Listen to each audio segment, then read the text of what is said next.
Yeah, a lot is happening in the football world, and Premier League now. The race for the title is becoming keenly contested. A lot of people are saying, one horse race, Liverpool. Others are saying, Arsenal, Nottingham Forest. But I would like to have your view on that. Did you think it's one horse race or two horse race? Well, if you look at the league standing, it looks like it's a 3-horse race between Liverpool, Arsenal, and Nottingham Forest. But I'm not sure Nottingham Forest. I'm not sure they have what it takes to go the long haul and clinch the title at the end of the season. But I would say it's more like a two-horse race between Liverpool and Arsenal. Arsenal, they've been off to a flying start, but we've seen that momentum cool in the last couple of weeks. They've dropped considerable amount of points. I'm not sure if we can expect that Arsenal would capitalize on that advantage, but looking at the standings on the league table, I'll say it's a two-horse race. Man City, of course, is out of it if you ask me, because they've been very inconsistent this season, and it'll take a lot for them to catch up with Liverpool, who look like they might be runaway winners this season. Yeah, Anthony, do you agree with him? I don't think I agree, because it's not a two-horse race per se. If you look at the Premier League table, you have Liverpool and Arsenal. They are vying for the first position, and Liverpool are also like on top with 4 points gap away from Arsenal. We all know that Arsenal, you know how they've been doing all for the past how many years now, since they had a new coach and all that. Next year's our year. It's never consistent for them. Like, they are consistent in not winning the title, I would say. But then again, you see someone like Nottingham Forest. You ask the question: can they give us like a Leicester City of 2018? You see Chelsea. You see Chelsea come, because I'm a Chelsea fan. I have to always come up, in their bias and say they have a good, they have a good point in getting to the first, top two. If I may, then we have Man City as well. I would not rule Man City away because it's Man City. So I wouldn't say it's a two-horse race. I would say it's more of like, we are still in the 22nd game now this weekend. It's going to be a long one from now to the end of the season. I can't rule just Liverpool and Arsenal as the top two that are going to be the two. It's not a two-horse race for me now. Tony, sorry, Man City won the league in 2018. Leicester won it in 2016. Yeah. Right. Yes. So don't give that extra title. Okay. Yeah, that's not. I wanted to correct that impression. But again, for me, he mentioned something that is valid. I remember when Leicester won in 2015, 2016. It was like, no, they can't win it. And I remember that year clearly, the big guys didn't come to the party. Similar to what we're having now. Chelsea, they are not in the party. Yes, City are not in the party. Even Liverpool that are topping, we've seen them drop points in the last few weeks. They're not looking like as if they're in the party. Yeah. Again, Arsenal, you can't really trust Arsenal as it is, looking at the kind of setback, they've been having. But again, do you think the Nottingham Forest can be the Leicester City of this season? It's possible. I mean, if Leicester could do it, why not? Why not Nottingham Forest? But the truth is, if you look at the squad available to them, I don't think pound for pound, if you're looking at the quality of players Leicester had at their disposal at the time when they won the league, I don't think this Nottingham Forest squad stands a chance next to that Leicester team. Yeah, they were the dark horse of that season, but they still had from some very great players. From Jamie Vardy, who was scoring goals, was in hot streak form at the time. Mahrez, who eventually came to City. Golo Kante, who went to Chelsea. They had a very good squad. I'm not saying Nottingham Forest don't have a good squad, but I don't think they have what it takes to make it over the line in the manner in which Leicester did at that time. That's my view.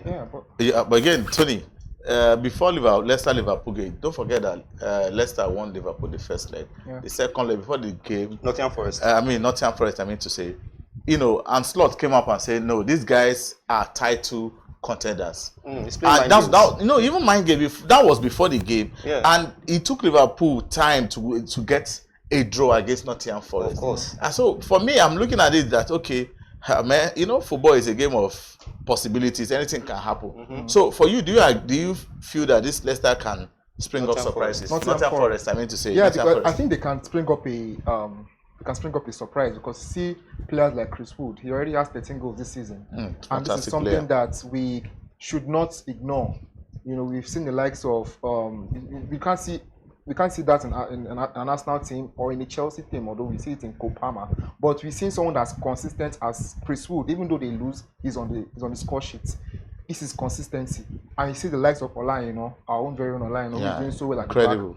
the back, trying to crossing when the cross balls in and all that, and it's perfect for a team that is like an underdog. So I won't rule them out completely. I won't even say they might not be a great team paper wise, but then again, they are doing the work as should a contender for the Premier League should be. So I would not give there are a lot of players there doing a lot. Elias Henderson also is doing a lot. Morello is also doing a lot there. Making relevant passes, and also the assist is also coming from Anderson as well.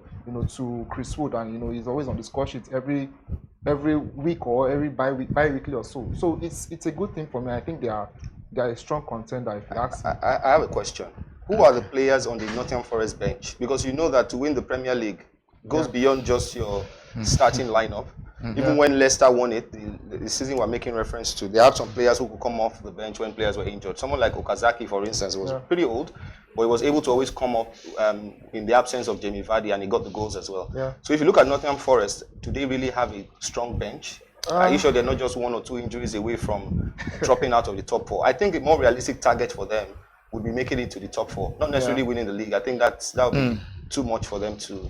That'll be biting too much, and biting more than they can chew. Yeah, but at least in the forward they have Taiwo, our own very own Taiwo. And they also have Anthony Elanga, who is also providing assists for Chris Wood. Yeah, but Anthony Elanga is a starter. Taiwo Awoniyi, yes, is not a start. He isn't starting. But how many goals does he have this season off the bench? 1 or 2. No, I think 1. He actually scored the first goal. Recently. Yeah. So he's out of form. I don't know if he can really step up and fill the boots of Chris Wood if Chris Wood were injured. So for me, I don't think they have that second, that strong bench, options on the bench that ensures that if there's an injury here or there to 1 or 2 key players, they can still match on. Yeah. Let me come in here. Olade, you're saying you are not sure, but if you look at Nottingham Forest, they have a good manager, has Nuno Espirito, they has Premier League experience, he has coached Tottenham Hotspur before. But again, when Leicester, I won it clearly because I followed that season clearly. While Leicester, in fact, Arsenal was close to winning it, they blew that chance. Yeah. What happened that year clearly was that the big guys didn't come to the party. True. Exactly. True. And it is playing out now. City had their worst form this season. Yeah. Chelsea, new manager, they are not there yet. Yeah. United, in fact, they are out of it. But you can't rule out Liverpool. Liverpool has still come to the party. No, but Liverpool, if you check, in the last few weeks, they've dropped points significantly. Yes. So that's what I'm saying. And again, but they've only still lost one. We are not looking at Arsenal. I'm surprised we are not discussing Arsenal maybe as a potential, title contenders. I don't know, but again, Arsenal, they are second, 4 points. Their goalkeeper was saying that they are ready to chase Liverpool for me. If it had to be City, they are in second position with 4 points. We will not be saying this. We are saying that, man, the league is still very open. Perhaps Arsenal, but a lot of Arsenal fans are very hopeful that this could be their season. Do you agree with that? I don't believe that, because it's been a repeated statement from Arsenal fans and from the Arsenal side of things. I think it's going to be somewhat of, let's see what Nottingham Forest can do. Let's see what you have. Newcastle there. Newcastle is also doing well.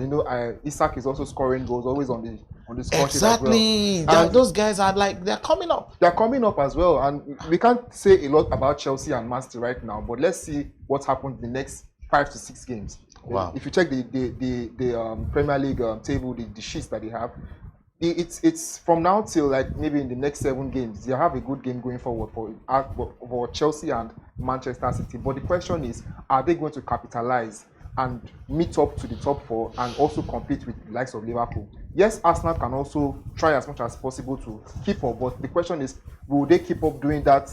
Before we know what's going on, they are already slacking again, and by then seeing they are second on table, and someone is already, champions 2 or 3 games away from the final then.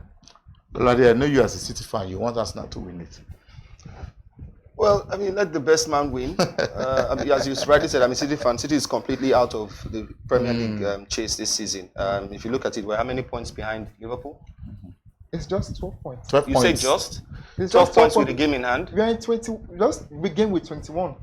Yeah, it doesn't matter. Look, I said, look, if it will take a catastrophic collapse on Liverpool's part for Man City to catch up now, given that they are 12 points ahead with a game in hand. Yes, this is January, there's still some games to play, but come on, it's a 38-game season, 22 games played, you have 16 games to go. How much can you really do? Liverpool would need to lose 6 games, or even 5 games actually, to drop 15 points that would allow Man City. And then that also means on the flip side that Man City would need to win their games. And what I have seen this season is Man City hasn't been consistent. I mean, last week, or was it, no, this week actually, Tuesday, the midweek games. Liverpool slopped, right? A draw. There was a draw with Nottingham Forest. You would have thought that Man City would capitalize on that, but Man City drew as well.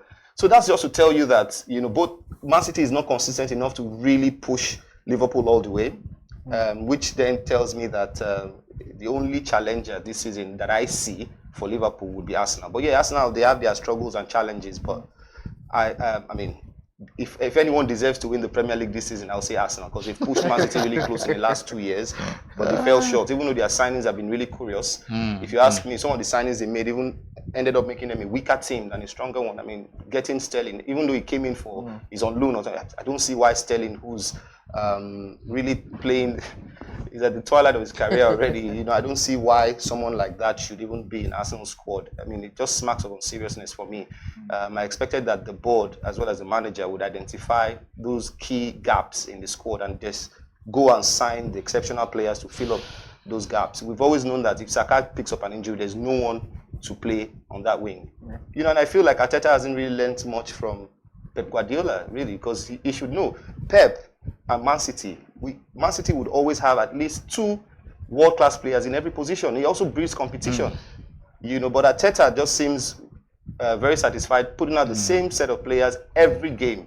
And then when there's an injury to one of those key players like Saka, like Odegaard, as we've seen in the past, they are not ever able to get the right players to just slot in and then continue. So that's the only problem I have with Arsenal. If you ask me, my brain says Liverpool will win the league. But of course, I hope that Arsenal can spring a surprise and finally put their demons behind them and just go ahead and take this league. It will be the first in how many years? Over 2 decades. 20 years. Okay. Talking about signing, for me and a lot of pundits feel that you can't rule City out. And, the January transfer market is open. A lot of speculations here and there. And just now, before we enter the show, Haaland just signed a contract extension with City, and again, if you look at the players that have been linked to City, fantastic players. So for me, it's like Guardiola is not even taking his eyes off the Premier League title, because City, they are liquid financially, and for me, if they're able to get these players on board in this January, wow! Because I've seen, if they should tell us that City will go lose 6, 7, 8 games, nobody would have thought about that. Maybe at the start of the season, nobody would have thought about that. So with this kind of players, rumors about them joining Man City, don't you think if they arrive, that could push the league to another dimension in terms of, okay, the race could be tougher? Do you agree with that? I don't think the race will be tougher, because I have to factor in Champions League as well. And are these people coming in? Are they Premier League ready? That's what I ask myself, or that's what I ask myself if they're a new signing that comes in from a different country to the English Premier League. Are they Premier League ready? Are they able to face the English press? Are they able to face the pressure that comes from the English press? These are the questions that needs to be asked for people that are coming from another country to sign for a club in the Premier League. Yes, Tony, you're right, and it will take some time for some sort of acclimatization, because these guys are coming from, so Omar Mamouche, for instance, one of the players that Man City have been linked to, the guy is coming from Eintracht Frankfurt in Germany. There's a player from Vitor Reis who's coming from Palmeiras in Brazil. There's Kushmanov, or what's his name now, who's coming from Lens, and there's the talks about. So there's always going to be, you don't sign the best players in January, if you ask me. True. If you go back and you look at the history, so that's why for me. So I don't think, my point here is I don't think those signings in January would significantly, turn the tide for Man City, and then they would go on this remarkable run that we're used to seeing them go on at this tail end of the season, if you ask me. I think the absence of Rodri will still definitely take a toll on that team. I mean, a Ballon d'Or winner, how many teams can cope when your best player is not available for you? Same with Foden, who was the best player last season, but hasn't really kicked on this season. So there are still some challenges that I don't think these player acquisitions in January will solve all the problems. It would go a long way in resolving some of the issues, no doubt. But I think the target for Man City at this point should be to, finish in the top four. Top four. That's it. But can you guarantee They're too far away you guarantee that? Yeah. I mean, it's football. You can't guarantee. Newcastle, exactly. They're doing a lot of very well. Very well. And Chelsea at the point were second, but now they're fifth. So I don't understand. Yeah. So it's going to be really hot competition for the top four spots, and I think right now it will be a mistake for Man City to focus on to think that they can, because it's deceitful really, to think that they can win the league at this point. I think the goal really should be qualification for the top four, qualification for Champions League next season. How about Chelsea? As a Chelsea fan, where do you see Chelsea?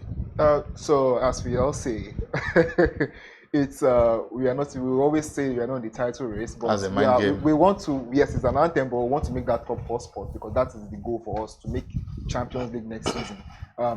We also have the Conference League as well. We are also fighting for that. It might look like an easy peasy thing, but I also think that it is an easy peasy thing. Yeah, it might look like though but we see like they're too big for that competition. Yeah. Chelsea is too big for that competition. Tony. Don't you think so? We didn't have enough players. They're too big. They will blow all the players out of the water. Are you telling me that Maresca was employed to Chelsea had better win that?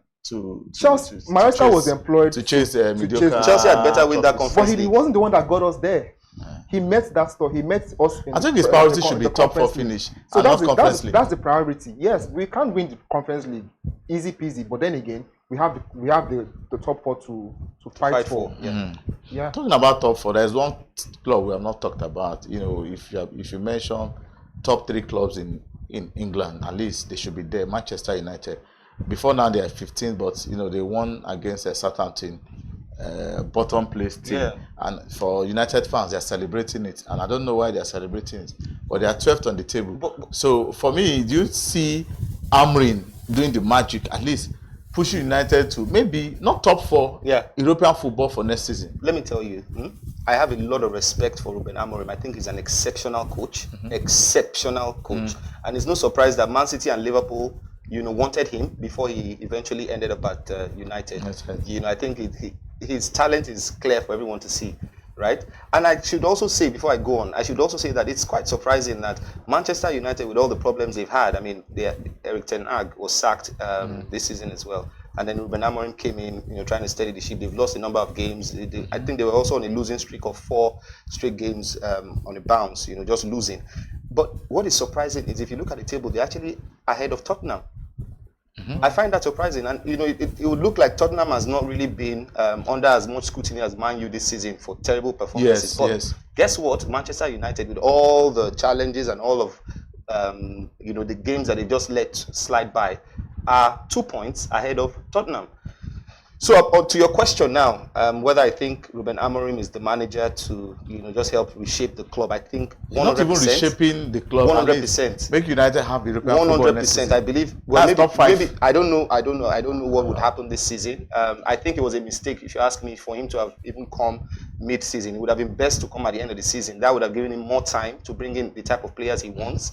And so now it will be difficult for him because he doesn't have the profile of players that he needs to deliver, and he's only just got the January transfer window. I don't know if there are any players that Manchester United will be willing to bring in at this point in time. But it would have been better if he came towards the end, at the end of the season. He gets enough time to bring in new recruits, and then just imprint his training philosophy on the players. But he's not doing badly at all, if you ask me.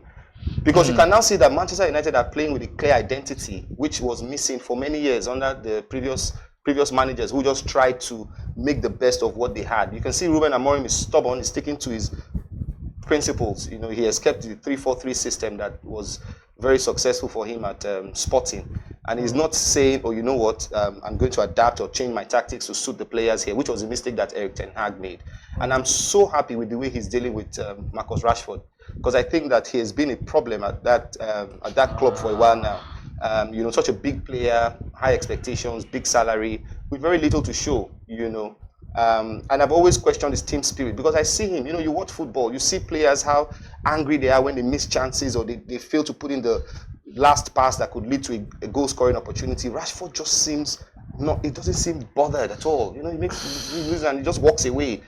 You know, so I've always questioned. So I'm really happy that there's a manager now who's been able to, you know, just stamp his authority on the team, and he's saying that, look, I'm going to work with this set of players, but if you don't fit into what I am trying to do here, you'll be left out. You know, initially it was Rashford and Garnacho, but Garnacho has been integrated back into the team and he's playing well. Garnacho has been playing very well. So, I mean, it's that's also a sign for me that the manager knows what he's doing, and it's only a matter of time before he starts to get results. But I think for Manchester United as well, I think they should think of the players who are going to leave, because we've heard the shareholder, the top shareholder, said something about Casemiro's signing, that it was a mistake. You know, he's getting to the twilight of his career, and you get him for that amount, and put him on that amount of salary. Yeah, it's not a good one for a club that wants to be youthful and drive players. I think that signing was made out of desperation, really. Yeah, not a good one. So my own question here is, you're talking about signing. We know clubs like Man City, Pep can always get the kind of players he wants. But if we check, since Rakitic took over at United, the other time they bought some players, for Ten Hag.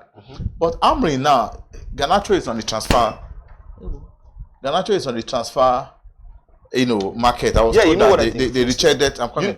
I am coming. They rejected 40 million naira from Napoli. They're asking for 40 million euros, and they're asking for 60. Rashford too is on transfer list. So the question is that this guy, who is he bringing in? And again, if you have your transfer wish list, the board, are they ready to back you up? Because for me, very important. It's very if important. You're not back, then that is succeed. it. You know, Guardiola, you look at it now, before this week, next week, you see one player has arrived. Yeah. Because the board always back him up. Yeah. But it's not about, you might be a very good manager, you want this, you want that. But the board, are they ready to release the cash to give you? Because now it's like they want to sell to buy. Yeah. And our own brother has been linked to United. So I'm looking at, maybe the board will say, maybe you need to trim the squad. So again, that will not even help him. And you know, Pep, like you mentioned earlier, for every position, you want to have at least two players playing every position. Good two players, not just. So for me, Amorim, for him to succeed at United, because since he took over, looking at the numbers and the start, nothing significant has happened. If United are in 8 or 7, we say yes, fantastic. But 12 winning Southampton, bottom place team, for me, I look at the stats, I look at the numbers, nothing significant has happened. In his time. So far. But again, that club is a rotten club. It's a long way to go. It's a long way to go. We'll move on to fixtures for the weekend, and let's look at some of the games coming up for Saturday, Sunday. I think the most interesting one for me it's the Arsenal and Aston Villa game, if you ask me. The spoilers, they messed them up last season. Yeah. So I think for Arsenal, they are home, but they are without Bukayo Saka. And I always have this thing for Aston Villa, who are like one of my favorite team, although they are not on the top 5 or so. But I think the likes of Rodgers, the likes of they are there to cause trouble for the defense, and there is no Bukayo Saka. Martinelli has not been in his top form. We've not seen Gabriel Jesus as well. He's not. I think he's on injury. He's in injury right now. So I don't know how that's going to play out. I don't know how it's going to happen. But I see a draw in that match. Do you agree? Arsenal are playing at home. Do you agree? Arsenal not getting 3 points at. It's a tricky one. You know, Aston Villa has always been a very difficult team for Arsenal. I think, in fact, last season, maybe they would have won the league if it wasn't for that bad result against Aston Villa. So Aston Villa is always going to. I'm sure that Arteta and his team would not underrate what Aston Villa can do. But I mean, it could go either way. But I imagine that Arsenal will really press to get a win, because this is the time really for them to capitalize on this not so great form that we've seen in the last couple of weeks from Liverpool. So if there's going to be any sort of real two-horse race here, then Arsenal really must win games like this. You're playing at home. The manager should take some stick for not reinforcing the team. Oh yes, because it was always going to be. You can't use the same squad every season and expect the same. Look at City. They win the league one season. The next season, you think you're going to see some faces who are key to driving the previous league win, and most of them sometimes they're on the bench. That's how Pep ensures that everybody stays hungry.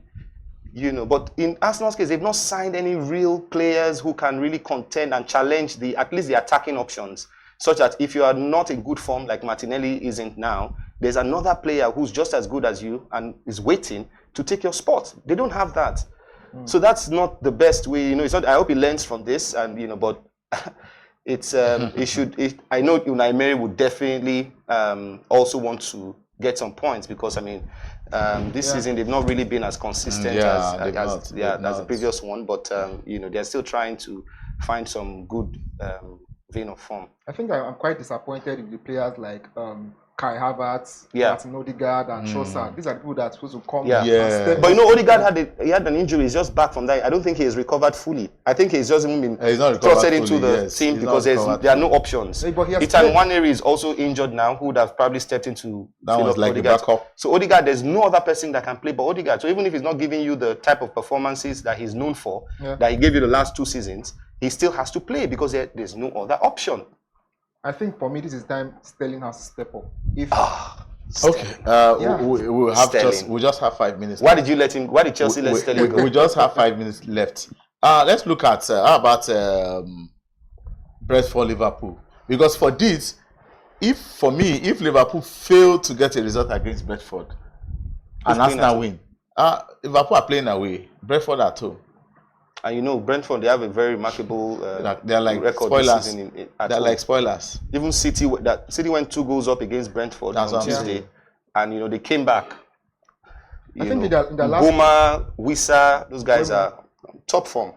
Mbeumo is in top form, I think. Yeah. Maybe not as top as the likes Yeah, of... but for Brentford this season he's been a revelation. Yeah, because in the last 3 matches, the ones against you'd expect a team like Brentford to go below in terms of facing Man City and you know. But they came on. They had a good draw against Man City. They won 5-0 against Southampton. We all know Southampton is also like the bottom. Exactly, which is why we shouldn't praise Manchester United's win yesterday over Southampton. That's what I'm saying. 3-1. I mean, Brentford beat them 5-0. Yeah. Quickly, we'll look at Ipswich City on Sunday. That's a dead rubber game.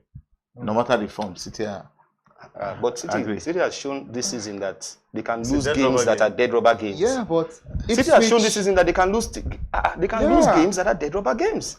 So this time, I mean, City fans don't expect a straight win going into a game, unlike previous seasons where you know there's that confidence that we'll just blow any team away. But now you can't say that. And Ipswich is playing at home. And they've been a boogie team as well. Yeah. Okay. Tony, you're saying? The likes of Davis, you know, and Delap in the front are also like a good start for Ipswich. And you know, Delap is a City product. You know, City should win this game. We'll move quickly to the home front. A lot of debate has been going on since the Nigerian Football Federation announced the appointment of Franco Mali, and they call him Rick Chile as the new foreign coach for the Super Eagles. This has attracted a lot of criticism, and people are saying that a Malian, we have our own indigenous coaches, and they have come out to say, well, he has more than enough experience to coach the Super Eagles, and we'll have the World Cup qualifiers in March. Do you think he has what it takes to give us a World Cup ticket? So, in my own opinion, every coach that has come in he or she has the opportunity to take us to maybe the quarterfinals at least, or the semi-finals of the World Cup, if you may. But my own conviction against the Super Eagles team is the NFF. They should allow him do his thing if they want him to succeed. They should give him free hands. Yeah, they should give him a free hand. Let him choose the players he needs to. Let him go and scout players in the country or outside of the country. Let him be the one to make the final decisions. Let him be the one to take these players to the field and give us the right result. Because if at the end of the day we don't have that, and we have we have people from the back pushing players to him and it's fair, we are going to have the same problems. We are going to have these same convictions. We are going to have the same issues that will arise. And when we are out of the competition, we go back to the drawing board and ask ourselves the same questions we've been asking for decades. And this is what I want for Super Eagles. Let's have our own coach make his own decision, so that if it goes bad, we know who to point hands to, we know who to address, and all that. We don't have to start looking back and so is the fault of the chairman and all that, you know, making this behind the scenes runs in our own national team. So that's my own conviction about that. Olade, one final word. Do you agree? Time will tell. Time will tell if you can deliver the goods. Yeah, Time will tell. Yeah. Wow, it's been a robust conversation, close to 30 minutes or more. We hope you enjoyed our show. Please stay tuned for more next week. My name is Anthony Lebem. It's with me, Lolade. Thank you for having you. Thank you. It was a pleasure. Thank you for having you. Thank you. Thank you for having me. Yeah, cheers. Bye.